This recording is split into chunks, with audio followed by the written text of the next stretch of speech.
Bienvenue sur Radio M6 pour continuer cette modélisation de nos 2 jours. On va modéliser, donc, comme je vous l'ai précisé, l'ajout d'aile, cette partie-là. Hein. Et puis avant de commencer, je vais souhaiter à tout le monde une bonne année, puisque on passe en 2016. Bonne année, puis bonne modélisation, hein, et surtout sur Radio M6, évidemment, ça va de soi.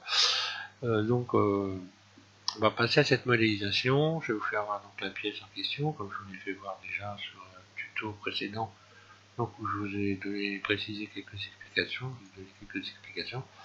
Voilà donc ce qu'on va faire dans cette première partie de modélisation de cette pièce. Là on ne voit pas bien le bout, mais enfin bon. Grosso modo, voilà ce que ça donne.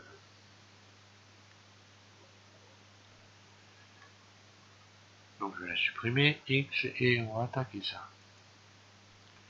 Je vais me mettre en vue dessus, rajouter un plan. Je vais rajouter un plan. Voilà. Surface pour ramener à peu près, grosso modo, à peu près à la surface qui correspond. Puis je vais lui appliquer une rotation R sur sur Y, 90 degrés. Voilà. Et ensuite je vais le positionner R ici. Alors la pièce qu'on modélise, on la voit pas très bien, mais elle est là. Hein. C'est ce triangle là.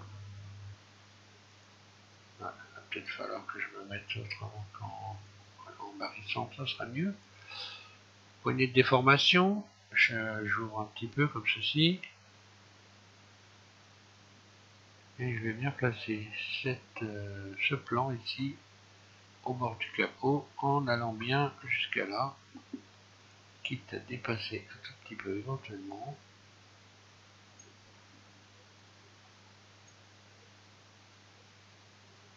Voilà.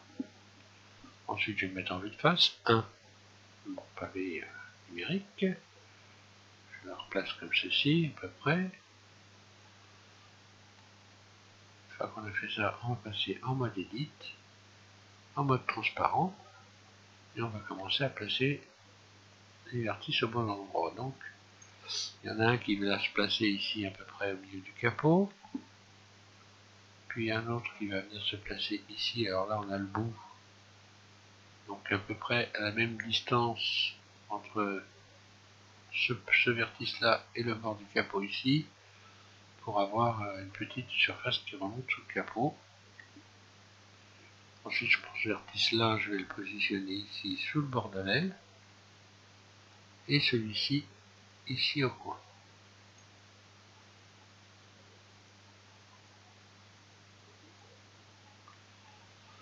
Voilà, une fois qu'on a fait ça, ça donne ça. Je vais rajouter des rayons.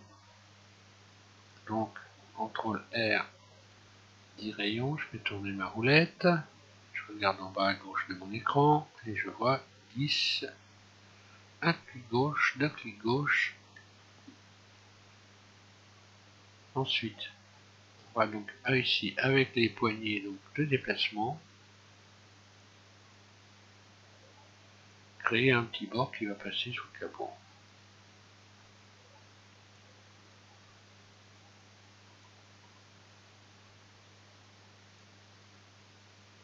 Donc comme on n'a pas de plan, on essaie de faire quelque chose d'à peu près régulier qui passe sous le capot.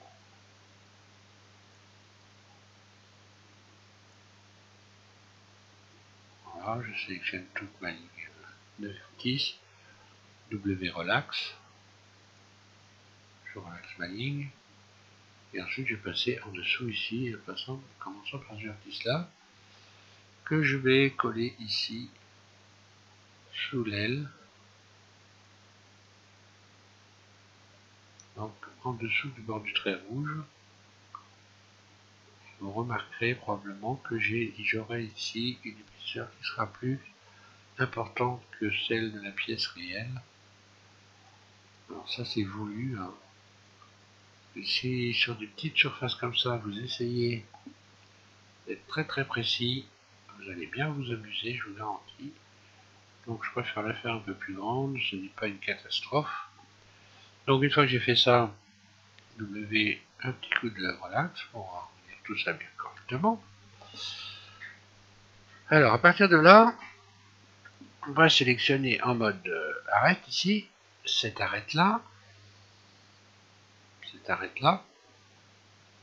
quand on va faire glisser WG ici au bord de la forme ici, donc du creux de l'ouïe, d'ailleurs c'est peut-être ça l'ouïe de la joue d'aile. Une fois qu'on a fait ça, on va rajouter, je vais sélectionner tout un rayon, CTRL R, qui va se situer ici. Donc ici, je vais me remettre en vertice, voilà. Vous avez ce vertice-là, dans ici le quatrième, qui arrive ici, là. Ensuite, je vais pouvoir donc commencer à régler mes vertices G, double G, à les faire glisser pour les ramener comme ceci et aller me mettre au bord de la forme de l'ouïe en fait. On va appeler ça l'ouïe, je sais pas si c'est comme ça.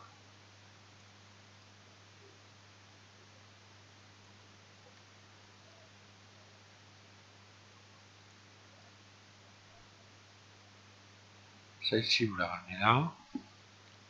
Enfin, ce vertice-là. Et celui-ci, ici. Ça donne ça. Vous sélectionnez l'ensemble. Et on recommence. W. On va remettre un petit coup de relax là-dessus pour bien mettre ça correctement. Celui-ci, on le remet droit puisqu'on a relaxé. Voilà. Donc vous devez obtenir ça. Je vais rajouter donc un rayon ici en plein centre. CTRL R. En plein milieu de l'ouïe. Donc sans tenir compte évidemment. Je pars du bord du capot, hein, plein milieu de l'ouïe. Je vais faire glisser donc ce vertice là, celui-ci. G, je le fais glisser à la pointe ici. D'ailleurs, j'aurais peut-être dû rajouter d'abord, erreur. On va rajouter d'abord un rayon ici, erreur, voilà. Et ensuite, vous allez faire glisser celui-ci, G, là à la pointe. Donc j'ai rajouté un rayon ici, plein centre.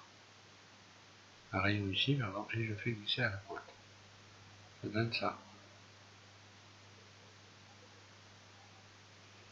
Celui-là, je vais le faire glisser également. Je vais le ramener là. Comme ceci. Ensuite, on va donc sélectionner. On va ramener le curseur 3D sur ce vertice-là, ici. Ce vertice-là. Et donc, curseur 3D ici. Et on va faire donc Shift S, curseur vers sélection. Donc le curseur vient se positionner sur ce vertice. Et on va se servir donc de ce curseur 3D comme un axe de rotation. Je vais sélectionner donc Alt, un clic droit, la ligne complète ici. Puis Shift Alt, un clic droit, la ligne complète du dessus. Puis C, je désélectionne ici ces 4 vertices.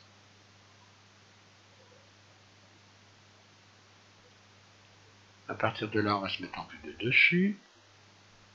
Et on va appliquer une rotation R, comme ceci. Légère rotation. Donc je l'amène à peu près au milieu, entre les deux lignes ici. Ça nous correspond à peu près. Donc là, si on regarde la pièce maintenant, donc là, si je vais stresser tout ça pour qu'on voie bien, subdivision. Je vais la subdiviser 3 fois. Voilà. Donc là, on voit bien que ici, l'angle, ça va pas aller, hein, puisque on voit bien que ici, la courbe ici est quand même très légère. Elle ne ressemble pas du tout à ça. Donc on va remettre tout ça en place. Hein. en sélectionnant ici les vertices.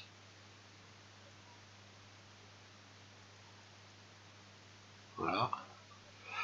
Et avec la poignée donc de déplacement, ici on peut se remettre en barycentre.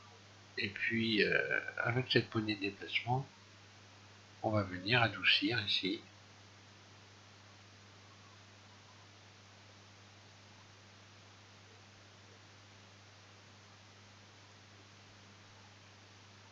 Très légèrement. Je sélectionne tout. Puis W, relax.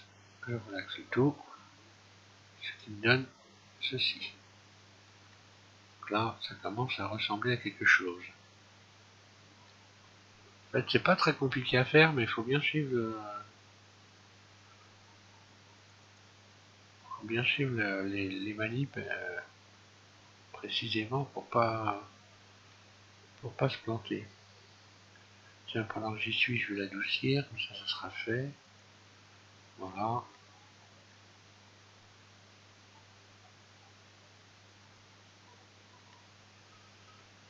Je reviens, donc on revient à nos moutons.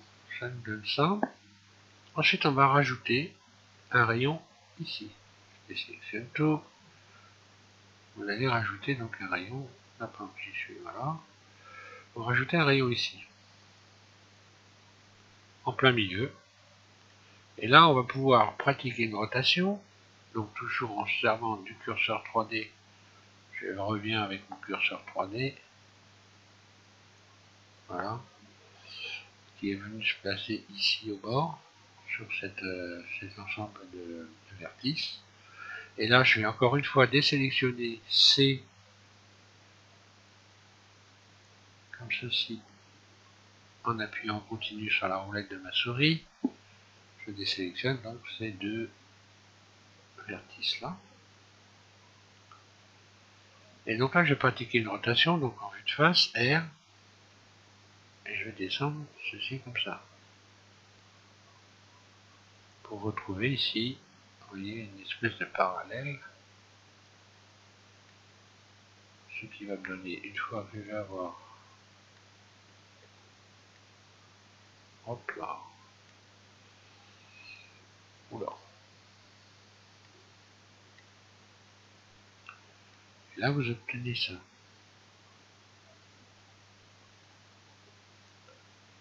Ce qui commence un peu à ressembler à notre tutelle.